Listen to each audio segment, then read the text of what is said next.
How many of you have seen the movie Encanto? Anybody? Disney movie Encanto. If you haven't seen it, that's one of your spiritual practices for the week. This character, the one holding all the donkeys, is named Louisa Madrigal. And she's the big sister who takes care of everyone else's problems. Everybody in town, they need something moved, she moves it, she holds them up, she carries it. She's the strong sister. And she sings this song to her sister. I'm not gonna sing it, don't worry. I'm the strong one. I'm not nervous. I'm as tough as the crust of the earth is. I move mountains. I move churches, and I glow because I know what my worth is. I don't ask how hard the work is. Got a rough, indestructible surface? Diamonds and platinum? I find them, and I flatten them. I take what I'm handed. I break what's demanded. But under the surface, I feel berserk as a tightrope walker in a 3-ring circus. Under the surface, was Hercules ever like, yo, I don't want to fight Cerberus? Under the surface, I'm pretty sure I'm worthless if I can't be of service. A flaw or a crack, the straw in the stack, that breaks the camel's back. What breaks the camel's back? It's pressure. Like a drip, drip, drip that's never stop. Whoa. Pressure that's tip, tip, tip till you gotta go pop. Whoa. Give it to your sister. Your sister's older. Give her all the heavy things that we can shoulder. Who am I if I can't run with the ball? If I fail to?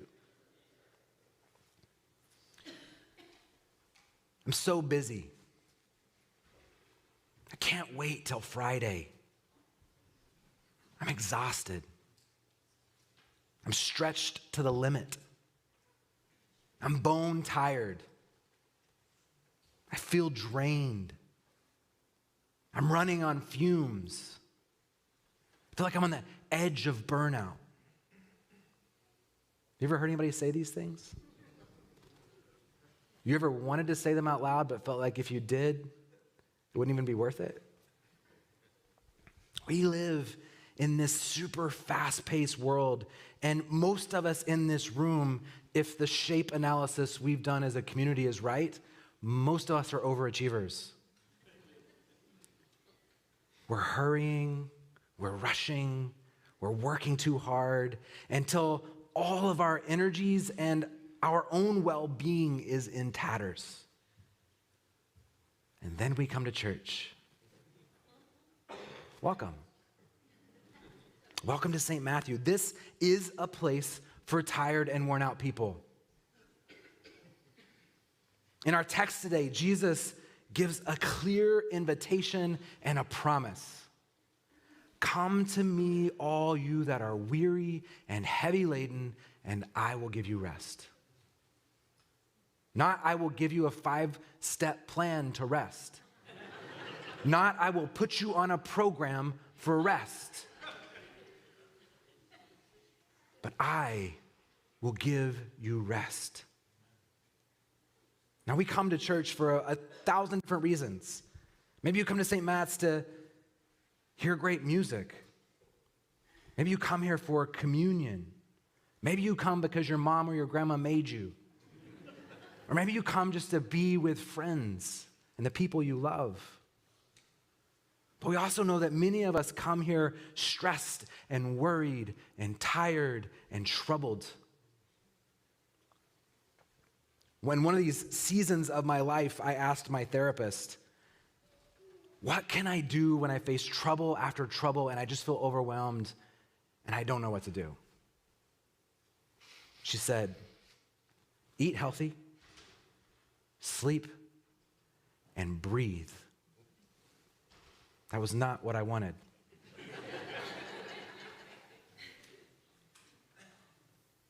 We all need to exhale our anxieties, our worries, our stress in life, and wait for Jesus' promise to work its way, to inhale its way into and inside our bodies like a kind of photosynthesis for our soul. That we can exhale the carbons and the toxins and inhale the spiritual oxygen of Jesus and his way. See, Jesus understood this need. We might think it's new, but it's not. He knew the importance of rest, time for replenishing his soul, time for margin. I've been on this 9-month retreat process since September of last year. And one of the first questions they asked had to do with rest. And if I'm honest to you, my response to my spiritual director was, I don't even know what that means. Like, yeah, I get like the idea of taking a nap, but I don't nap. So what do you mean by rest?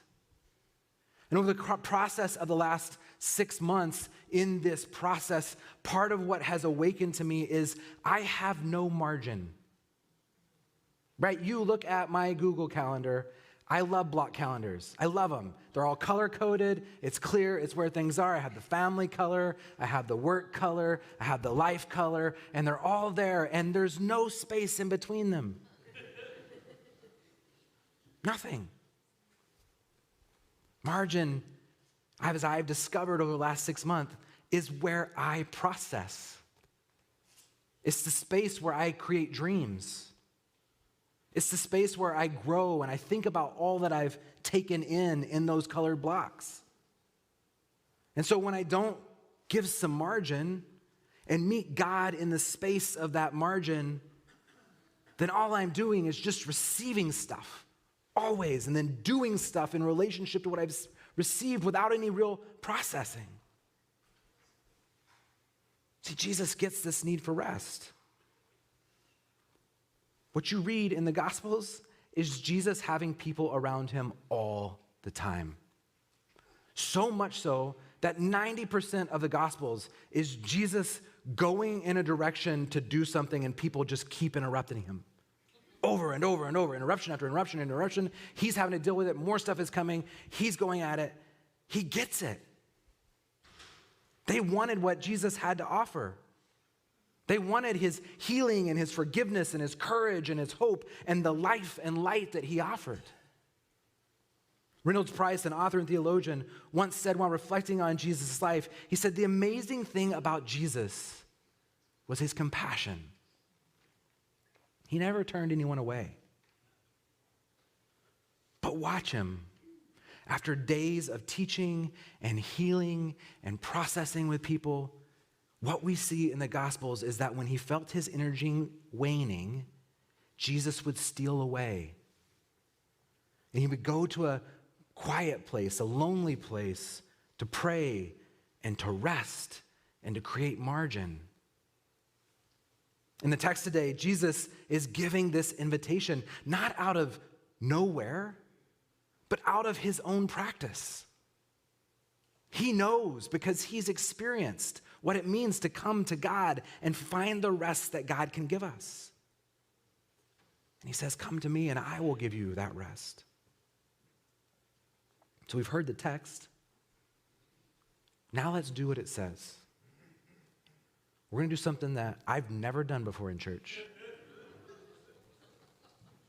We're going to put up a timer, and I want to give you just 2 minutes to just sit in silence and just say to Jesus, I encourage you to open your hands up, put them in your lap, take a deep breath. Just say to Jesus, okay, I need your rest. Where are you at? Let's do it.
what happens in the silence? Some of you are like, that didn't feel like 2 minutes. Some of us says that feels like an eternity. You know, if we can quiet our chattering monkey mind and be still, gifts are given. Gifts that we can't give ourselves. And Jesus gives us some hints about these gifts in the text. So listen again. Are you tired? Worn out? Burned out on religion? Come to me. Get away with me and you'll recover your life. I'll show you how to take a real rest. Walk with me and work with me. Watch how I do it. Learn the unforced rhythms of grace. I won't lay anything heavy or ill-fitting on you. Keep company with me and you'll learn to live freely and lightly. Another translation, one that many of us are familiar with, says, take up my yoke. Right? A yoke is a harness. It's like the yoke that you would put over the shoulders of an ox that keep the two oxen side by side so they can work with greater force in the things that they're doing. But Jesus' yoke, according to him, is not restrictive. Yes, it provides useful structure. His yoke is easy. It's a gift, a practice that harnesses for us a pathway to newness, to a deeper aliveness. This is why I love how the Message translates it. Come to me, get away with me, and you will recover life. Anybody need to recover their life a little bit? I'll show you how to take a real rest. Walk with me, work with me, watch how I do it. With just a little theological imagination, I want to suggest that there are at least 4 gifts that Jesus' invitation gives to us. Gifts that come in silence when we open our heart to Christ. The first gift is Sabbath time. Now we can't forget, Jesus is a Jew. If you didn't know that, now you do. He's a Jew. And he knows about Sabbath time. Sabbath provides the spacious context for Jesus' invitation. He's echoing one of the 10 commandments that says, remember the Sabbath, set it apart. Sabbath is this gift. It's a full day of intentional rest. And rest that's more than sleep. It's rejuvenation and restoration and reconnection to our life force. It's full aliveness. It's like taking your dead iPad and plugging it into the wall, but the iPad is your soul. Anybody's soul need to be plugged in? The great Jewish tradition has perpetuated the Sabbath as a sanctuary in time. Rabbi Abraham Heschel says, it's a day of delight, a day to savor the world like a fine meal, being rather than doing. Evelyn Underhill says this, she says, we spend our lives conjugating 3 verbs, to have, to want, and to do. We spend our lives on these 3 verbs, conjugating them over and over and over in our lives, when what we need to be conjugating is be. Take a moment and be. Being restful means living in the present moment, not regretting the past or feeling anxious about the future. Sabbath rest is a practice of being present in that moment for an entire day. And it infuses us with the attention to be present to our kids and to our families and to the conversations we're having, and to actually not scarf the meal, but taste it. To not run through the conversation to what the next thing is, but to lavish in the conversation. In his invitation, Rabbi Jesus is offering us Sabbath rest, and this rest is the pathway to renewed aliveness. I think the second gift that Jesus offers in this is release.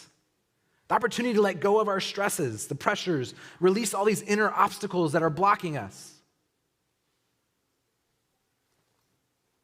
I love to complete things. I love to build things, love to start new things. If there's not something new happening, I will make something new. You too, buddy. We're on the same page on that. But this way of Jesus calls me to stop, to listen, to think, to feel, to companion Jesus as friend. We have so much clogging our brains. Good things, right? Many of it is really good things that are just up in our head, rolling around, going crazy, like a hamster in a wheel. Some of us have difficult things and challenging things and family things and work things and world things and political things and spiritual things. Some good and some bad and a lot in between.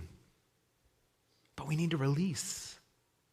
I love the translation. We need to open ourselves to the unforced rhythms of grace. Right? Jesus isn't going to shove grace in our face until we receive it. He's inviting us to sit down and just be and allow the grace of his love and acceptance for who we really are with all these things in our head going on, just as we are, that his grace washes over us. It's an invitation to say, Jesus, here's what's on my mind. Here's what's going on. Here's what I'm struggling with. Here's what's really good. Here's this place of connection and intimacy. The third gift I think that Jesus offers is this gift of an inner wellspring, living water. We meet it at one point when Jesus is at the well with the woman, and they're talking and they're having all this conversation, and the woman is doing exactly what we're talking about. She's having this conversation with Jesus, and she's letting all the stuff inside of her head spill out onto Jesus. And she's naming things about the prophets and naming things about the land, and she's giving all these reasons and excuses and thought processes, and she's laying them at Jesus. And Jesus says, if you knew who you were talking to, you would be asking me for water. If you'll just stop for a minute, you'll recognize what I have to give you makes all of this seem like excess. Just take a drink with me. And Jesus says in John 10, I've come that you might have life and have it abundantly. The word picture in the Greek there is of a well that is bubbling over. Like it's a well that's completely full and just washing over. Jesus saying, I'm come that you might have that life so that your life is bubbling over. And that as you move through the world having connected to me, that the overflow of your life is going to spill out on other people and make their lives better. Ira Progoff tells a story about people who long ago discovered a well. And they would come year after year and they would drink from the well, and it was refreshing. And every time they left the well, what they noticed was that they felt healed and alive and refreshed. Then someone got this great idea and they said, you know what, this is so awesome. We should build a building over the well. And so they built a building, and years passed and they kept coming back. And then somebody else said, you know, a building's not enough. Let's put a cathedral here. And so they built it, and years passed, and the church got bigger, and people forgot about the well. That the building isn't the thing. The stuff isn't the thing. The work, let me tell you a secret. Everything you do in your life, there's one thing it's creating. You're it. You're the byproduct of your work. All the things that you do, you are creating yourself. And so we have this invitation in the midst of this just to stop and come to the well of life. This fourth gift is that after we've tasted from the wellspring, and this inner well has built up in us and has refreshed us, we then get to take it back into the world. We have the energy now to do the work in new ways. See, when I take the margin and meet with God in that margin, My next meeting is different. It just is. And when I take a moment and I process after I've met with you or after I've engaged with my family, and there's moments where I will drive into my parking spot at home and I'll just sit in the car for 5 minutes so I can just process the day and not take all of that into my house. Right? There's moments at the end of the day where we stop with our kids and we speak promises over them, just to kind of end the day. And we ask our kids, what was the best part of your day and what was the worst part of your day? Margin. It's in that margin that we then have the capacity to follow Jesus as our role model. He was both mystic and social reformer. He was contemplative and an activist.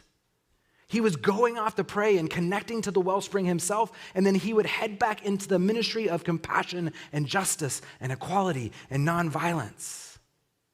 Jesus says, I will not lay anything heavy or ill-fitting on you. So if your stuff feels heavy and ill-fitting, it's not from Jesus. It's time to go back to the well.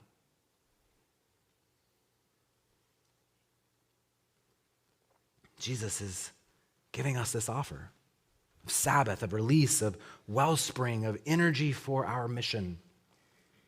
And the entire purpose of it is abundant life, right? It's living into this way of Jesus in a way that transforms and renews us. Now, you may be like me and be like, I don't even know what rest is, Rustin. And I keep coming back to the story of Elijah, that just after he had finished defeating the prophets of Baal, right? Like, imagine the Super Bowl of spirituality, and he just kicked their face in. And he immediately leaves that space. And Scripture says he runs away in fear after God had just showed up in unbelievable ways, and he goes into a cave and he talks about how tired he is, and then he's so tired that he wants to kill himself.